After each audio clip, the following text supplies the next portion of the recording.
Buenas noches con Miguel Noche. Esto es Conclusiones Irresolubles. Conclusiones Irresolubles con Miguel Noche. Hace tan solo unos programas hablábamos sobre la toma de posesión del cargo de Teresa Ribera, del cargo de Ministra de Transición Ecológica y Medio Ambiente. Mañana precisamente en este mismo ministerio se tomará el cargo los tres altos cargos que lo van a conformar, mañana a las 13 horas. Y concretamente tomarán el cargo la subsecretaria del Ministerio, Juana Lázaro, el secretario de Estado de Medio Ambiente, Hugo Morán, y el subsecretario de Estado de Energía, José Domínguez. Con todo este equipo se pretende empezar a dar forma a todo el trabajo que hay que hacer dentro de este ministerio, porque nos dice Teresa Ribera que habrá un Plan Nacional de Energía y Clima que hay que presentar en la mesa de Bruselas en el mes de diciembre. O sea, dentro de 6 meses. A partir de ya, digamos que hay que ponerse a trabajar en mucho, porque este Plan Nacional de Energía y Clima pues tiene que englobar una serie de cuestiones que tienen que estar solucionadas cuando se haga ese plan. Cuestiones como qué va a ocurrir con las centrales nucleares de carbón. ¿Qué va a ocurrir con las centrales nucleares? ¿Qué va a ocurrir con la emisión del CO2? Todo esto hay que regularizarlo.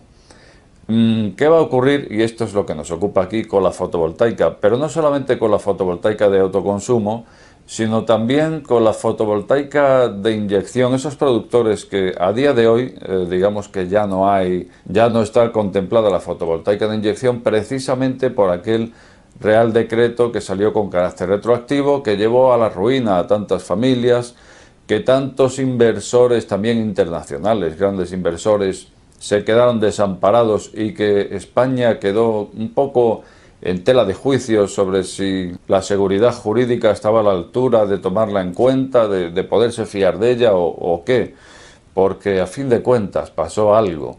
Y ese algo es lo que también afecta a precisamente la fotovoltaica de autoconsumo sin ser la misma cosa. Pero resulta que al usuario se le quedan ciertas cosas en la cabeza y luego las asocian. Vamos a tratar esta noche de desenmarañar un poco este enredo para que podamos comprender qué pasó, qué pasa, en qué situación estamos con la energía solar. Porque cuando se habla de las instalaciones fotovoltaicas de autoconsumo, hay cierta desconfianza por parte de la gente y dice, sí, pero ¿y si luego la ley? Porque pasó lo que pasó. Pero lo que pasó con las instalaciones de inyección, con los huertos solares, no con la fotovoltaica de autoconsumo. Vamos a intentar desenmarañar un poco toda esta cuestión, Simón. Bueno, pues lo que ocurrió hace unos cuantos años fue que se había garantizado por ley a todo aquel inversor en fotovoltaica, pues se había garantizado que él invertiría en una serie de paneles dentro de un huerto solar o donde fuera, generalmente solía ser en un huerto solar, y a partir de ahí pues se le garantizaba un retorno de la inversión a 25 años. Bueno, pues resulta que era muy rentable. ¿Y por qué era tan rentable? Pues porque el gobierno de aquel entonces lo que consideró fue que quería promocionar la energía solar, las energías renovables, y de esta forma lo hacía. ¿De esta forma cómo? Pues pagando a cada inversor por el kilovatio generado más de lo que costaba ese kilovatio en precio de mercado. ¿Esto a qué dio lugar? Pues dio lugar a que si a cada inversor, que fueron miles y miles, tanto pequeños inversores a nivel nacional como grandes inversores internacionales que vinieron a invertir aquí en fotovoltaica, pues resulta que se les estaba pagando el kilovatio generado por encima del precio del kilovatio en mercado. Esto como medida para fomentar las renovables puede estar bien un año a lo mejor, pero resulta que se estaban garantizando 25 años y desde años atrás que se venía haciendo, muchos años atrás, porque esto viene de más atrás de lo que generalmente se cree. Pero no vamos a entrar en esos asuntos y vamos a día de hoy.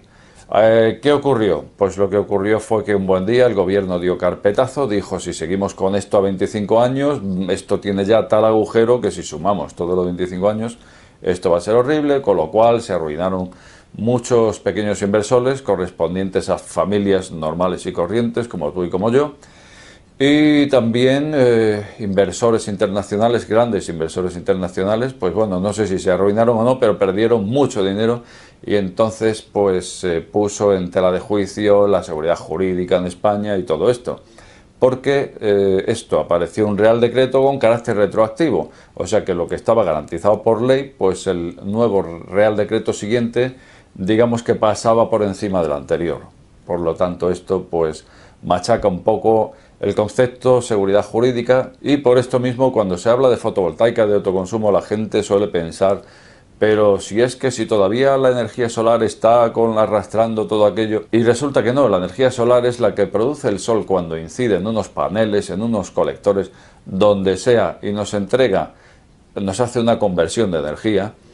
Y otra cosa es meter todo en el mismo saco. Entonces, aquello que ocurrió con los inversores, digamos que entra dentro del saco de la inyección a red. Entonces aquí lo que se hacía era convertir energía solar, fotovoltaica, y venderla, inyectarla a la red para venderla a la red, y la red nos devolvía más dinero de lo que valía el kilovatio, con lo cual se generó un agujero. De la misma forma que si mañana nos dicen: el kilo de tomates vale a 1 euro. Bueno, pues a todo el que compre 1 kilo de tomates se le devolverán 2 euros. ¿Qué ocurre? Pues que es muy bonito, que fomentas el mercado tomatal, pero al final habrá un agujero tomatal también. ¿Por qué? Porque se está perdiendo dinero en ese mercado. Entonces, eso fue lo que ocurrió, ni más ni menos. Aclarados estos dos conceptos, por un lado estaría el autoconsumo. El autoconsumo es: instalo mis paneles fotovoltaicos y genero corriente para autoconsumirla yo. El otro era inyección a red, aquello que generó tantos problemas, aquello por lo que se demoniza tanto a la energía solar fotovoltaica. No tiene absolutamente nada que ver con esto. Aquello era inyectar a red. Y no es que sea malo ni bueno inyectar a red, como digo, sino que el caso es que se hizo mal de nacimiento, porque en cualquier valor que tú cojas y los sobrevalores, lo infles o como le quieras llamar, pues darás lugar a una burbuja, y toda burbuja, pues tarde o temprano, acaba explotando. Bueno, pues al final, en ese plan nacional que nos decía Teresa Rivera que quería poner en Bruselas para diciembre, ahí tiene que ir reflejado todo este asunto, todo lo que decíamos antes, de centrales nucleares, térmica de carbón, tal, y todo esto de la energía solar. Tanto lo que ocurrió con la inyección como lo que tiene que ocurrir con la fotovoltaica.